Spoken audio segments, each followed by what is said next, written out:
Hi all, this is the winter solstice newsflash. The great Jupiter-Saturn rebirth in Aquarius has begun. Starts with a quote from the Buddha. Thousands of candles can be lit from a single candle, and the life of the candle will not be shortened. Happiness never decreases by being shared.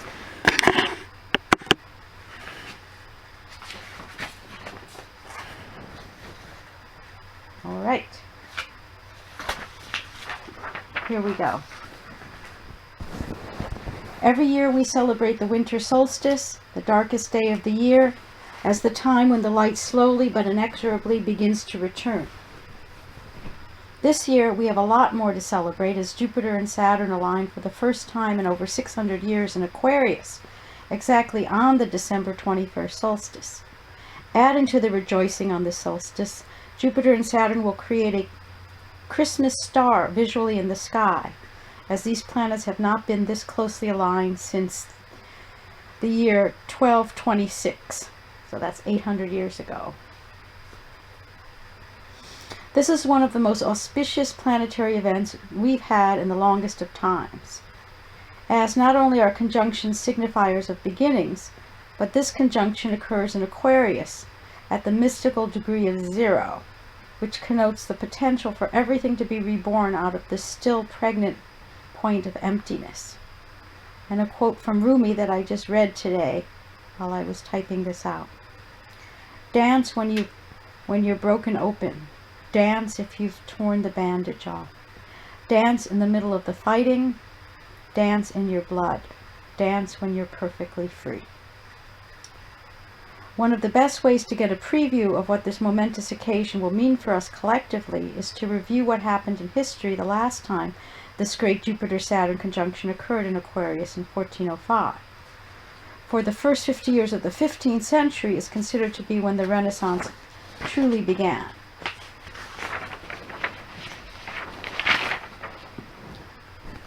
This is a quote from an article that there's a link to that I'll provide called 50 Facts About the Renaissance.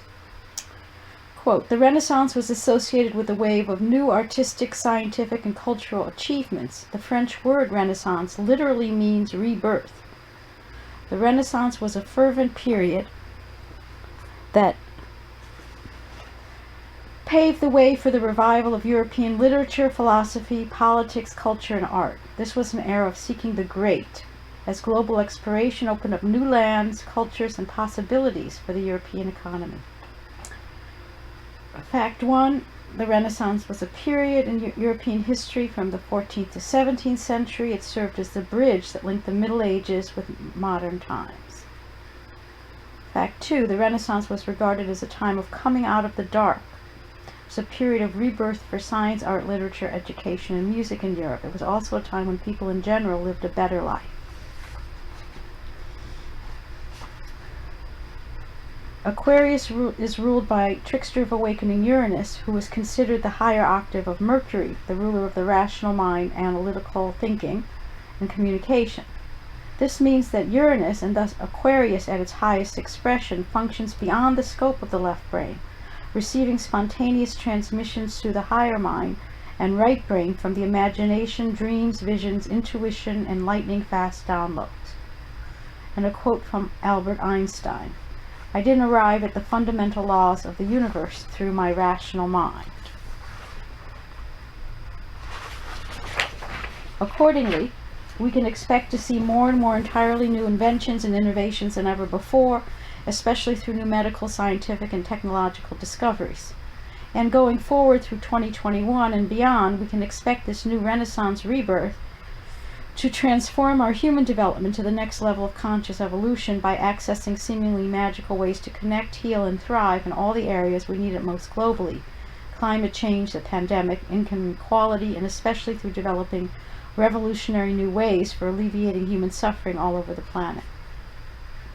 With Jupiter and Saturn now in humanitarian and altruistic Aquarius, and transformer Pluto moving into Aquarius in 2023, we're now firmly in the 2,000-year age of Aquarius, which many believe began with the harmonic convergence in the 80s, 1987 to be exact. And while Pisces may represent unity consciousness experientially, it is Aquarius which plants the seed in our minds of the absolute level of reality where we're all one being with billions of faces. Online computer platforms such as Zoom and many others exploded onto the scene just in time during 2020 to allow us to connect globally like never before in the digital world for teaching, business, research, and much more. And we'll continue to see the rise of technological advances connecting us through the World Wide Web and other uranium modalities perhaps not even imagined yet. To further understand the significance and powerful impact of this profound reset event of Jupiter and Saturn, aka expansion and contraction, coming together at this exact time in human history, we can look to Alan Oken, one of my favorite astrology teachers, who calls this conjunction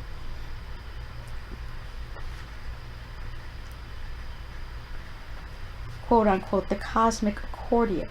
He says, the music that comes forth from the celestial instrument asks the question, how are we to integrate the urge for expansion on any level within the structures, confinements, and limitations of time, government, rules, regulations, and current social tendencies?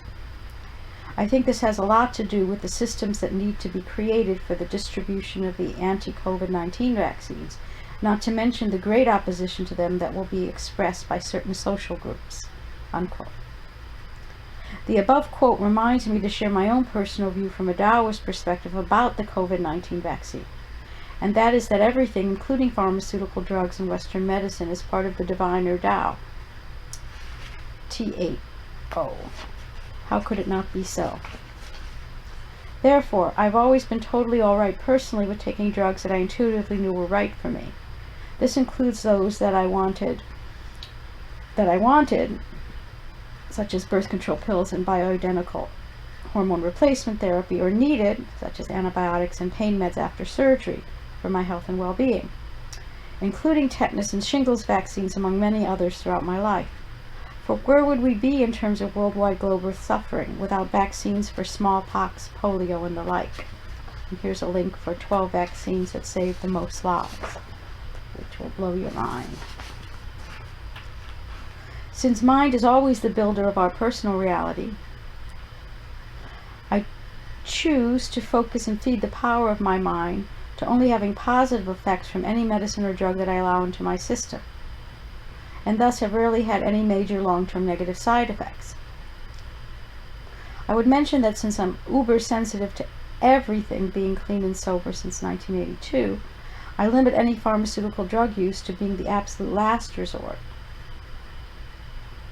when all other holistic options have either failed or where there is not a viable alternative.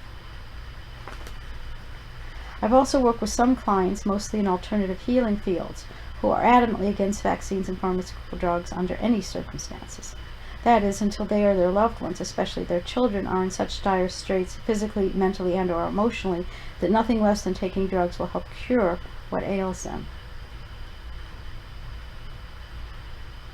Or if not cure, shall we say, alleviate some of their suffering.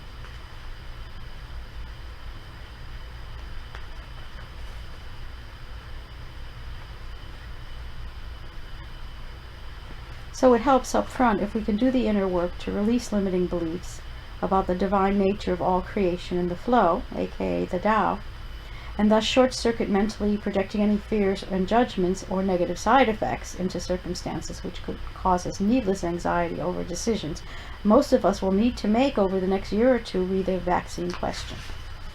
However, if one is 100% sure that a specific medicine or vaccine is not right for them, then it's important that they own this as their absolute truth. But if one is only 99% sure of what is right for them, then perhaps it behooves one to keep an open mind on the 1% possibility that the gains just might outweigh the losses in this relative plane of truth. On a similar note, in the last year or two, more and more clients are coming to me expressing concern and anxiety about how some of the external manifestations of the quickening, aka accelerating cosmic energies, may be affecting them adversely. But whether we choose to label this vibrational assault as coming from cell phones, Wi-Fi, 5G, EMFs, smart meters, etc., We also need, for the sake of our sanity, to accept that all of these electrical frequencies are also all part of the divine or Tao, and not separate from it. I choose to view all of this high-frequency bombardment as helping us to acclimate and become stronger internally as evolutionary guinea pigs. Is this good news or bad? In Tantra/the Tao, it just is, all part of absolute reality with nothing separate from all that is. How could it be? In closing, what does this great conjunction mean for us on an individual level? It helps to firstly look at our birth charts to see how smoothly the relationship is within us innately with the energies of Jupiter and Saturn. Then we can look at what area of our lives via the astrological house ruled by Aquarius is going to be undergoing major metamorphosis and rebirth, so that we can make the most of these most marvelous and amazing energies. For even though Saturn and Jupiter have a grand conjunction every 20 years, this is the first time in an air sign for over 600 years, and this will continue in air signs through 2159. If you'd like to make the most of this great conjunction of Jupiter and Saturn, an astrological reading from a soul level karmic perspective is a highly useful tool. It's also the perfect gift for a loved one going through especially challenging times. A reading allows us to be more awake and alert to the timing of opportunities coming our way for abundance on all levels, courtesy of Jupiter, as well as how to make the most of all the FGOs, aka F and growth opportunities, courtesy of Saturn. And because they are synergistically working together now, Jupiter, the planet of expansion, will illuminate in a most positive way all the karmic lessons which Saturn is always bringing to us. Once we know which areas of our life will be positively highlighted this year, especially through the opportunities we attract, we can focus more energy and attention there. This is a brilliant way to consciously create and optimize the abundance that is our divine birthright and allow it to flow into those parts of us and our personal reality the transits of the outer planets will be shining on through 2021 and beyond.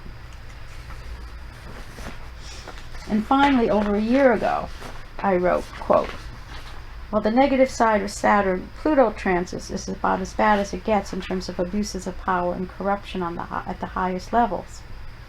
I have faith that the Jupiter-Saturn conjunction in Aquarius coming on its heels in late 2020 will offset the most heinous misuse of power from being sustained for any protracted period, and thus bodes well for humanity in the long-term picture. What I do feel confidence in predicting is that this coming year will end on a decidedly high note, because Jupiter and Saturn conjunct as they both ingress into Aquarius on the December solstice of 2020, so that while the good news may come after a very rocky ride, it helps to know that whatever turmoil we have been going through will, in the end, result in more of an upswing than a downturn. Yay!"